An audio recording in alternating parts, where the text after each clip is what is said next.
What's going on, y'all? Welcome back to the After Party Media. Now, today's conversation is about legacy, contribution, and the parts of the culture that don't always get documented. And if you've been around Dallas music long enough, you know there are people who have helped shape the scene, put artists in position, and help records move without always being in front of the camera. But today's guest is Byron Harris, aka Little B. Some of us remember him from part of the group behind the Franky Song by Paper Chaserz back in the day. But this conversation goes way beyond one record. We're talking about the city then, the city now, and the division that exists, and what it really means to put people on and not always get the credit for it. So this is one of those real conversations that y'all gotta tap in on. What's up, Byron? How you doing? How you doing? Now, do you prefer Byron or Lil B? Which do you prefer? Well, either way. Either way, they gonna know who you are. It's the same person. I really don't have no character. That's what's up. And so for the people who don't know, and get comfortable, but for the people who don't know who you are, like, in your words, like, who is Byron Harris? I just feel like I'm a hustler. Like, just a person that a high motor, and just like I just don't stop. I just feel like that basically sums it up. I'm just a go-getter. Like, what gives you that motivation? I just think it's in me. You know how some people just got it? I didn't choose this. I didn't choose to be how I am. It's just like, it's who I am, unapologetically. I get it. So now, what part, are you from Dallas? Yeah, I'm from Lancaster. Okay, from Lancaster. Let me ask you this, why is that like such a big deal, like where people from? It's I really don't know, but I do know, like, people from certain areas feel like they went through certain things that people from other areas didn't go through. So it's like they feel like they got certain credentials that other people might not have. I would say that. Got it. So did you go to Lancaster High School? Yeah, I went to Lancaster High School. So what year did you come out of? Class of 2007. Okay, that's what's up. So you grew up in Dallas. You went to Lancaster, and so like I said, I remember you being on the scene. Paper Chaserz with the Franky Song. Like, when did that song come out? I think it came out. I graduated in 2007. We was like 3 years out of high school. So what brought that about? 2009, 2010. So basically, Franky is the actual person. Franky is like my best friend. Okay. So basically, if you were in Dallas back then, it was the X-Pill era. Where it was like we was going to Club Cirque, out of Rhythm City, DMX. We used to pop a lot of X-Pills. So basically, we'll be in a club. It was a song came. Soulja Boy had a song called "Get Silly," and when "Get Silly" would come on, my partner Frank would do a dance called. The dance had no name. It was just some stuff he would do. He was extra crazy. Like, he'd just get on the dance floor and get to going crazy. So one of the main Paper Chasers, one of my best friends, also Trey Deuce, we all started seeing that the whole club, when he did this dance, they would notice him. As far as like the person on the mic would be like, hey, everybody watch Frank do this ugly ass dance. Because it was extra crazy. So yeah. He got a recognition that every time the Soulja Boy song Get Silly came on, he would get on the dance floor and do this dance. So Trey Deuce was like, bro, we got to make a song about this, like, or somebody else going to do it. So Trey Deuce really took the first step of getting the song and putting it together to do that, because Frank was basically going viral. Okay, so where is Frank now? Frank's still around. Like, he's still my guy. Like, okay, that's what's up. Everybody in Paper Chaserz, we still cool. So was that like that was that the only song y'all did, or was that like the main thing that people just knew y'all for? That was the song that just went further than all the other songs. We had been rapping since high school. We was doing all the talent shows, the Little Beef, music like the Crosstown Beef. Y'all make a song about us. We make a song about y'all. We was already very, very popular. The first song we had that was giving us real recognition was a song called Lock Up, which was going crazy in Cirque too, but Franky just went to a whole nother level. So how long do you think, like, did that song, like, how long did y'all ride the wave of Franky? Like, how long did that last for y'all? Shit, about 6, 7, 8 years. Really? Yeah, like from the age of 23 to damn near 30, we did shows. So y'all, like, for real made money off of... Yeah, like, we really lived our life. We toured the United States. Okay, so I'm going to be in your business. Okay, so when, at a time like that, okay, y'all independent, okay, now y'all were part of, you were signed to Sco and Go. Is that like a real situation, or is it like a homeboy, kind of situation? It was kind of both. Because, like, we was actually, signed to it, but at the same time, we was cool with them. So it was kind of like both. Like, back then, we didn't read paperwork, or we was so young, we didn't know, you know what I'm saying? We just like, oh, you want to sign us? All right, we with you. Basically, some shit like that. We didn't know. We didn't know what was going on. We didn't know what a record deal was, how to sign a record deal, or have a lawyer. We didn't do none of that. We just... Do you wish you had? Hell yeah. Why? Because we never got all the money like we were supposed to get. Got you. Well, let me ask you, what kind of money did y'all get? Like, basically, the money we got was like, we charged somebody $5,000 for a show, we'll split it. Okay. So it was, y'all could pay some bills, but it wasn't like you was buying your mama a house or nothing like that with it. Nah, we lived off of it. We ain't getting no lump sums. So was that something like, okay, so you said you rode that wave for about 6 years, and then what happened after that? Because now you grown. Like, you know what I'm saying? You 30, you grown, bills is real. Yeah. You got kids, I'm sure, at this point. Like, how many kids? I had 2 kids in high school. Okay, so you got started early. I already had kids. And then I had another kid during kind of that movement. So does that, because of that movement, did that like put you like front and center with, with the women and with the groupies? Really and all bro, it's crazy, but all of us was already popular. That's really how we was already doing. What made y'all popular though? Just being in school and playing sports and just fighting. Oh, okay. Just being kids, but we was just popular kids. You know what I'm saying? So at 30, how many kids did you have at that point? At the age of 30, I think I already had 6 kids. Yeah, 6. 6? Okay. Okay, that wasn't like, nah, I ain't judging. Okay, so you got 6 kids at 30. Like I said, that's real shit happening, okay? I'm 36 right now. I've been having 6 kids. My youngest kid, 9. Okay. So what started changing after y'all riding this wave of this song? Now you gotta, keep the momentum going. You gotta keep it coming. What are you doing next? Well, first I want to say, like, during the end of the movement, one of our main guys passed away. Oh, what happened? He, matter of fact, he died like where we at right now. It's like 2 streets up. So it's my partner Scooby, one of my best friends, R.I.P. Scooby. He died on some. He was at his girlfriend's house, and her sister boyfriend broke in the house and started killing people, like some shit like that. Oh wow! Yeah. So he died like on a tragic death. And then one of my best friends, we was all best friends. That's why I keep saying best friends, because we really grew up close. But one of my guys, G-Boy, he ended up going to jail for 7 years. Mm. So it's just like we went through a lot of, stuff like that.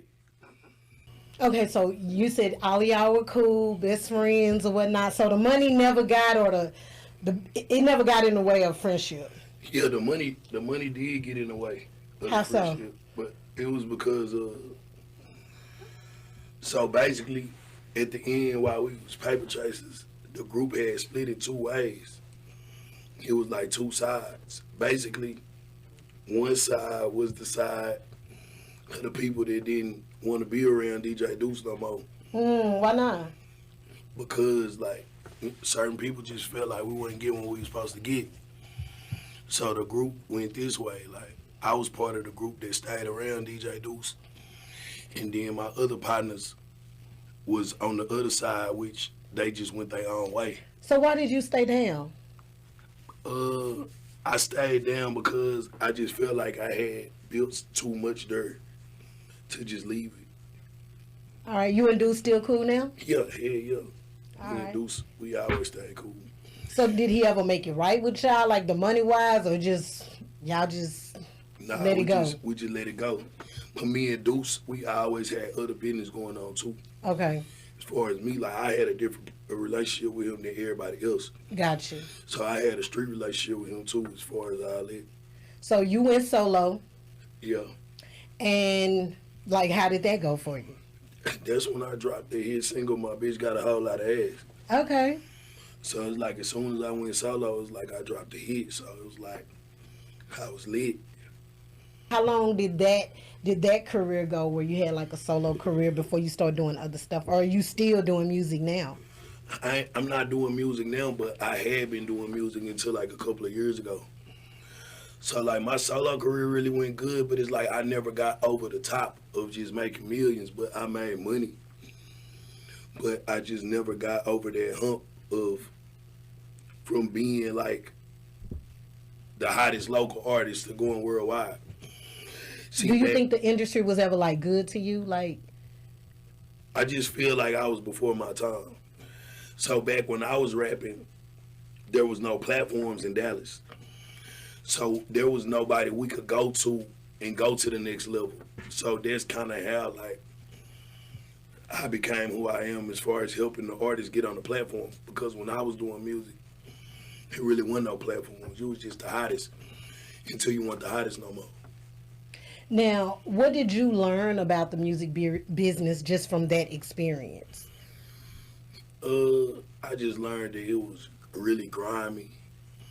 I really learned how grimy the game was. Like how? So give me an example of how grimy it is.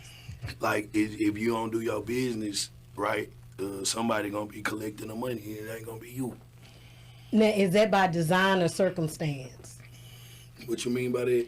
Like, you know, there are some artists who don't, you know, they don't get their credit, they don't get their money, they don't, you know, they don't get their shit. So is that by design? Is it set up for the artist, you know, to not win, or is it by circumstance? Because it's not the artist that's making the money. It's about the knowledge you have. If you don't have the knowledge to know how to get paid and all that, then you trusting somebody else with that. And whoever you got to trust with that 9 times out of 10, they not going to keep it real.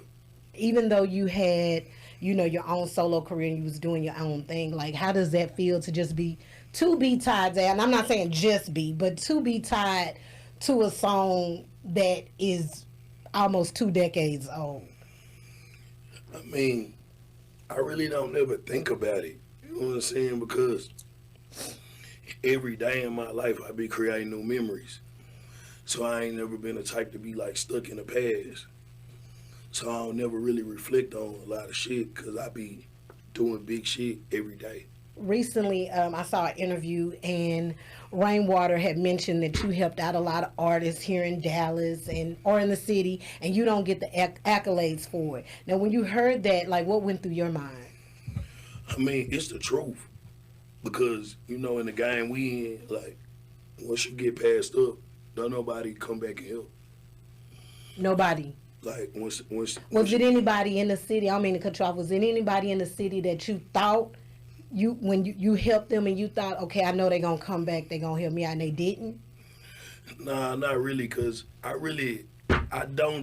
never just looked at it like, oh, I'm finna help them. I'm really just grinding.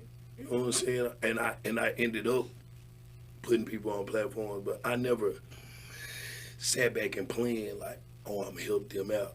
But you know, when you look at it and you look at people's careers, you like, oh, I was the person that, you know what I'm saying, kicked them off to where that people could see the potential. Like who? Who did you kick off? Or who do you not get credit for kicking off? I don't feel like I made nobody. You get what I'm saying? Yeah. But I feel like I gave some of these artists they first big looks, so people from out of town could see that, oh shit, they out there lit in Dallas. You get what I'm saying? Like who? Like give me somebody. It's just so many, but I don't like to like do the name dropping because I don't want niggas to be like, Lil B feel like he made me, because I don't. You know what I'm saying? When I started this club promotion thing, there was no music locally getting played in Dallas. Period. Not one song. There was no Dallas club you could go to and hear Dallas music. When I got on the scene, I made them niggas play these songs. I made these niggas play the shit that we listen to. Now, for the people who don't know, what does putting artists on actually look like behind the scenes? I don't really know, because like I said, I don't really feel like I put nobody on because... Or kicking them off, like you said. Yeah, because they got to get their props for spending their money and taking their chances on themselves. So I'm not finna say, oh, I put them on. But I'm going to say I created platforms for them to be seen by a broader So like audience. playing the music in the club. Playing the music in the club, paying them to come to the club. Before, I paid a lot of rappers to come to the club to do shows before they had fans. So they probably thought I won off paying them, but in reality, I really lost off paying them. How? So it's a lot of shit like that behind the scenes. Like, just say an artist charge you $2,000 worth of people don't come to the club, you lose that money. Right. Okay. You know what I'm saying? Shit like that. But I don't feel like, oh, I made niggas. But I do feel like I made it possible for Dallas artists to get back lit again in Dallas. Because if it wasn't for me, they was going to have to depend on just the internet. I made it to where you could get lit in the streets of Dallas too. Now, do you feel overlooked, or do you feel like your whole work, like your work speaks for itself, regardless of, you know, public recognition? I don't feel overlooked because, like, the city know. The city know. Like, everybody in the city know who did it. Do we have gatekeepers in Dallas? I wouldn't. I don't think so. You don't think so? I don't either. But Who got the power to, like, well, I ain't gonna lie, there's a couple gatekeepers. okay, who I was are finna the say, gatekeepers according to you? Who got, I would say whoever the gatekeepers are the ones that have the power to, if I give my music to him, he can get me straight to a label. Okay. There's probably only Sean Cotton and Rainwater. Okay. I don't know who else. I'm not saying they the only ones. What I'm saying, I don't know. I'm not aware of who else can do that. What do you think? Like, I mean, and then with the whole gatekeeper. Oh, and Bebe too. So you consider him to be a gatekeeper as well? I wouldn't. Even though he's not from Dallas, but I just know he got the power to shit. If he wants you to get a deal, you probably can get one. That's what I'm saying. But I don't really know the whole definition of what a gatekeeper is because I never really tried to look into that. now, how would you describe the Dallas music scene back then compared to now? Like, what has changed for the better, or what's gotten worse?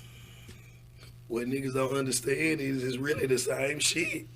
It just got a different look to it. But shit, when we was popping off, bro, the movement was just as big as New Dallas. It's just that people ain't seen it in so long that they like, nah, they doing some shit that ain't never been did. Nah, we did the same shit. Cause when we was lit, it was Trail Lee and Prince Rick. They was lit. Paper Chaserz was lit. Head Beating them was lit. Ricky Bobby, B Hemp was lit. It was like the road, yeah. I don't want to leave nobody out, but what I'm saying, it was 15, 20 niggas lit at the same time. So when we would get booked, like, and just say we booked in Mississippi, when we get there, 3, 4, 5 other Dallas artists booked too. So I can't just say that some shit going on that ain't never happened before. It's just a different look to it because when we was lit, it was off dance music, but now the daily it's like more like a dope boy music. And you brought up New Dallas. Like, what is New Dallas and who is responsible for it? Because everybody want credit for it. So what is New Dallas? New Dallas is a movement. So basically, whoever young lit and go around them can be in New Dallas. It's just not like, oh, he New Dallas. He Okay. not. It's a movement. Okay. So like, shit, if you young lit and with the energy they own and brotherhood they own, then you could be in New Dallas. And I look at the pioneers of New Dallas would be, to me, is Zillionaire Doe and Montana. Okay. What makes them the pioneer? Because when they got together, they laid down the formula. We gonna rock with each other, and everybody else that came around them started doing the same energy they was on. So in my eyes, they two came together, started doing music together, became real friends, had each other backs. So as it grew, everybody came with the same energy they was on. Since Mo3's passing, a lot of people, feel like the city has been divided, from your perspective. Is that real? Is that so? Like, do you see the division? Because I was listening to the interview Rainwater did, and he was basically saying there are artists in Dallas who don't want to get on the new Mo3 album just because they don't want to slight Yellow Beezy. But is that like a division for real? Yeah, that shit real. Like, it's definitely real, but anytime a life is lost, there's gonna be sides peaked. There's just the reality of it. Like, somebody died. Like, you get what I'm saying? So when somebody died, emotions run so high. Like, shit, it's certain niggas ain't gonna never like them niggas, or niggas. It's gonna be like that. You know what I'm saying? Do you think the division existed before Mo3's death, or do you think this situation exposed it? I mean, it was already. It was like a lot of shit going on there. Yeah. Yeah, I remember being in places where certain music was getting played. They'll tell you, like, turn this shit off. You can't play that over here. So, yeah, the division real. So, have you picked a side? Are you on a side? Yeah, nah. So, because I'm saying, like, as a promoter, like, does that happen with you? Like, we can't, or that they want you to pick a side? Mm-mm. No? They ain't never brought me that type of energy because I'm my own guy. And then I'm not trying to be a part of none of that. You feel me? So, like, I don't have to pick a side. Like, I ain't trying to be, like, down with nobody. Like, I build myself up. So it's like, it don't benefit me to pick a side. We see this a lot, too, where they say, the YNs, they going out here, they causing havoc, and then they rap about it. You know what I'm saying? Like, that's what we own? I just think that situation was unfortunate, but if you was really in Dallas during that time and you was really, like, tied into what was going on, you knew something had to happen. It just had got too deep. Right on. And I don't know who did what or who played roles. I don't know none of that, but I just know something was gonna happen. Because how could it not, right? How could it not? Shit. Right. Now, New Year's Day, we saw an incident here at Pink House, formerly V-Live Dallas, with ZeeTheWizard. And I saw a couple of weeks ago you were posting that was going to be one of your spots. Yeah. Ironically, it ended up not being your spot. Like, how did that all transpire? I don't know, because, like, okay, I was promoting a safari. So basically, at the end of the safari run, it was hard to get people to come to safari. Like, they didn't have no big customer base. Like, people wasn't dying to come to safari. So I was one of the ones that came around them when it was tough to get people to come, and I helped them to get people come. So they called me into a meeting. It was like, hey, we changing this club to Pink House. We want you to be a part of it. Do you want to be a part of it? I agreed. I was going to still keep my day Fridays, and I was gonna do Sundays also. But so I had picked up the like after that meeting, like a week later, I picked up the phone, called the owner. I was like, okay, since we still gonna keep our days, we gonna help you promote the casting call and all that. We're gonna be a part of all that with y'all. We still locked in, we good. They promised me we still good. Everything was going. And then I ended up just texting them like, hey, how much y'all want me to sell the section for? Because I'm gonna start the promotion. No reply. So I called, no answer. Text again, hey, I'm trying to see what's going on. Because I'm trying to get my promo going on, how much I'm supposed to charge for the sections, no reply. So basically, just with no explanation, I just got ghosted. I don't know why, I don't know what's going on behind the scenes. I don't know who made the decision, but shit, it was a blessing though. For sure. Because my name's so big in the city. See, this the thing about a lot of promoters. They brands are bigger than them. I'm just as big as my brand. So when something go down, they say Lil B. Hey, if I would have even stepped foot in Pink House on that night, they would have been screaming Lil B. And even if I ain't promoted, if I would have just been there, they would have thought I had something to do with it. So it's really just a blessing because I can't. If I had one more incident on my name, shit, I might gotta find something else to do. Right, because you done been through that before where somebody well, the incident I went through, somebody got shot. But nobody died. Nobody died, but I went through one where somebody died, where two people died, but I wasn't the main promoter. I was just helping, but they still blame me. So basically, I was promoting. Basically, you gotta just say you got a promotion group. Huh. Was this the incident at the Garden, or was that the incident where somebody got shot? No, this the incident. The one I'm telling you about is the one at, it's called Nowhere now. It was called Bitter End. Okay. So when that person came through and shot up the club, and that girl died, and a dude and a girl died. Okay. But that wasn't my play. Just say you got a promotion group, and I'm cool with your promotion group, and you just call me for help. And I end up just helping you on the play, and somebody died there, but you know they'll say Lil B had something to do with it. Like Lil B bring the bad crowd, you know. But I don't feel like I bring a bad crowd. I'm really from Dallas, so I just bring people that's really from Dallas. So basically, what I be trying to get these people to understand is these niggas hate us. Most of the niggas in promotion are from other places and not from Dallas. So it's all these out of town niggas getting money in the city. How you feel about that? I ain't mad at it, but at the same time, they don't give a fuck about our culture. They don't care about our rappers blowing up. So it fucked me up when I see the niggas that we trying to put on, that we paying, go fuck with them niggas for free. You know what I'm saying? Right. Cause and then they telling us don't fuck with them. Cause like, do you go to other cities and do stuff, or do you just mainly do it here in Dallas? No, I did a lot of shit in a lot of cities. Oh, okay. Like I booked ZeeTheWizard in New Orleans for Super Bowl.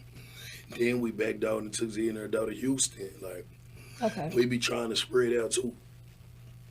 So the same that applies, you know, when they come here and they ain't giving a fuck, when you go there, like. I mean, I wasn't saying it as far as us going there. I'm saying a lot of people that's promoting in Dallas are from different cities like Detroit, Arkansas. There's a lot of Arkansas niggas down here. The club scene in Dallas is basically ran by niggas from Arkansas. So for the promoters that's coming up, or even artists that are coming up in Dallas today, like, what's the real game that they need to understand? What advice would you tell yourself 5 years ago? Shit, watch out for the snakes. Like who the snakes? It's just like, it's when money involved, shit, niggas play all kind of ways. Like, it's been a lot of shit that I was a part of, and I ain't get compensated how I need to be compensated, because when the shit blow up, everybody starts snaking. And then the club business is so many ways to steal. There's so many ways to take. You got money coming in over there, money coming in over there. It's damn near impossible to collect it all. Somebody stole something somewhere. Unless you got people in place everywhere. But the people you got in place will be stealing too. Does that happen to you often, or has that happened often? I mean, I wouldn't say often, but shit. It is happening. Like, how do you deal with that though? Like, I mean, you just cut them off. you just cut them off. Yeah. But shit, hell yeah, shit get real. Looking back, is there anything that you wish people understood about your role in the city? This the thing that I care about. Like, I don't want no money from niggas. But if you feel like I helped you in any kind of way, just say it, because they help me be able to tax the next nigga. I need my credentials and my support, or niggas just saying it. Like, just say you say, hey, Lil B did this. A nigga you influence gonna come pay me. So I don't want no money from niggas, but the acknowledgement cool, because it helped me grow my brand. Right. So if I ever did something, or you feel like I helped you along the way, just say it. You said that'll help my life. That'll help me be able to take care of my kids. Why you think people don't do that though? Because I noticed that. Like, why? I don't know. It's just life. Like, everybody just want to feel like they did it on their own. Like they did it, yeah. You know what I'm saying? But you did kind of do it on your own, but at the same way, it's different stepping stones on your way to the top. That, you know what I'm saying, you can acknowledge, because that'll help the person that's in that position. How would you want your name mentioned in Dallas culture overall? Just one of the legends. One of the legends. Just one of the ones that helped bring the culture back when there wasn't no culture here. Because, nigga, we was growing up in Dallas, we was always saying, damn, it's so much culture in Houston. We got to Houston and hear Houston music. And niggas was saying that for years, but they can't say it. They can't say that about Dallas no more. Why? Because it will be. So if I brought... Now, let me say this before you say what you going to say. Now, prior to that, though, we were seeing that in the city where, like you said, people wouldn't acknowledge, you know, people that was putting them on, that was helping them out, or, you know, they'll go to your spot and not acknowledge that they came to your spot. Like, what's that about? I don't know. I think where we got lost at, though, because when the boogie music was going on, Dallas was Dallasing at a high level. But so many niggas from Dallas want to be so tough, they didn't claim the boogie music. Right. Okay. So motherfuckers ran off with the sauce. But niggas didn't claim the boogie movement, but the gangsters was dancing. So I never understood why niggas didn't claim the boogie music, like we was too tough, but the tough niggas was dancing. Right. I just look at it more like the X-Pill era. Niggas was on drugs. So you had the hardest nigga in the city just, bro, Dallas boogie is not no real dancing shit. It's really just a vibe. Like, you just just this. So it ain't like niggas just, now what young niggas then took and did with it and start flipping on the ground, we ain't do all that. We just the basic two-step. So, like, I seen more money consistently. Okay. So I can make the money every week. If my spot rolling every week, I can make the money every week. So, like,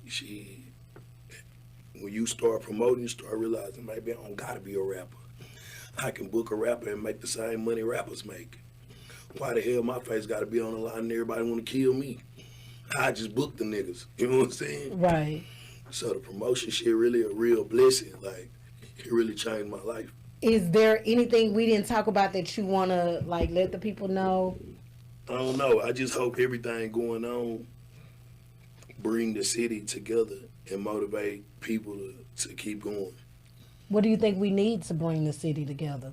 I mean, the city together, like, one thing about it, it's gonna always be a disconnect somewhere. These niggas young, having money, they not all gonna like each other. They fucking the same bitches. You know what I'm saying? It's a competition. Who can drive the best car? Who can fuck the best bitch? Like, They not all gonna like each other. It's just reality. Right. So, but for the most part, I feel like it's together. It's together as it's ever been for sure. So I just feel like we just need to keep going. And I just rebranded my promotion company. And what's the name of the promotion company? I need to look at it real quick. Cause we not Dallas Elite no more. Oh, okay. So we switched the name from Dallas Elite to Premier Society. Okay, why we name switching? Cause it's rebranding like Dallas Elite. I got a lot of shit like people rebranding as far as like reputation wise and like just Dallas Elite, like some Dallas shit. And we took over the city. Now it's trying to take over the world.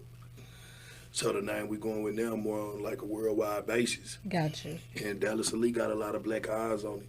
As far as like Lil B maybe done cussed out this owner over here, or cause I get in my modes and flip out and shit. Yeah. So I burnt a lot of bridges. I just feel like the bridges I burnt was made to be burnt. Like, how so? I don't want to be on them bridges no more. Because niggas feel like they can play with you or play with your money or discredit your name and they want that bridge. I don't want that bridge to be there no more. Fuck that bridge. So that's just what kind of person I am. Like, I feel like I can do this shit with or without whoever. So I don't spur nothing like. See, that's why I don't believe in gatekeepers. Yeah. Because if it was a real, gatekeepers here, you wouldn't be able to do that, would you? What you mean though? Like be able to cuss somebody out and then, shit, fuck you, but I'm finna go over here and do this, and you still rolling every week and shit still going, and then you going to other cities doing shit. It ain't stopping anything. Nah, but that don't But do mean you feel like it stopped me with them though. It stopped me as far as doing it over there. Because you burnt the bridge. Yeah. But that's what I'm saying, because you burnt that bridge. It stopped with them, but it didn't. Nah, it don't stop shit because it don't stop the shit. motion with me. My people gonna go wherever I go. My people whatever I post, they coming. And niggas know. If I go against your shit, that bitch gonna turn to ghost town. If I get on, I can make some shit up about your shit.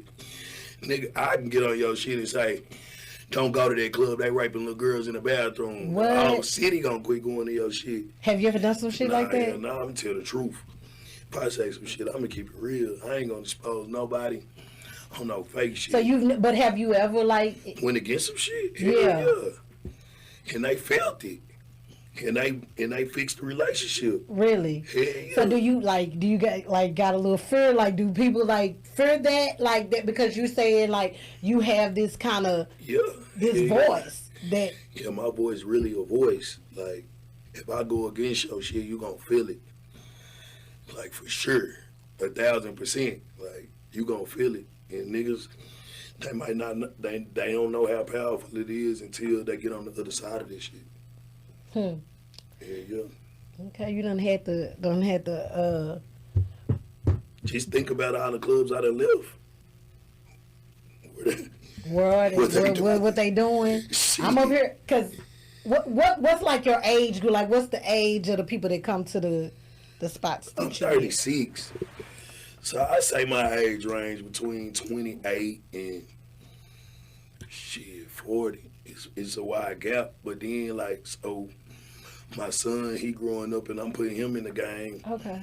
So my son, he ain't number 19, so he bringing out younger people, but personally I bring out 28 to 40. Okay. But my son, them coming up and they young and they bringing younger people, so I'm trying to get my son all the way in it. So, cause my son, he really better than me.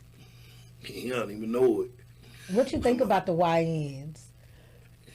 They fucked up, but they just want somebody to not neglect them. Cause everybody just turn their back on them nah, I don't fuck with them. But if you fuck with them, they'll embrace you. Cause my artist that I got right now, Jay Bleeder, he a YN, but he's so understanding and shit. But they just want to be embraced.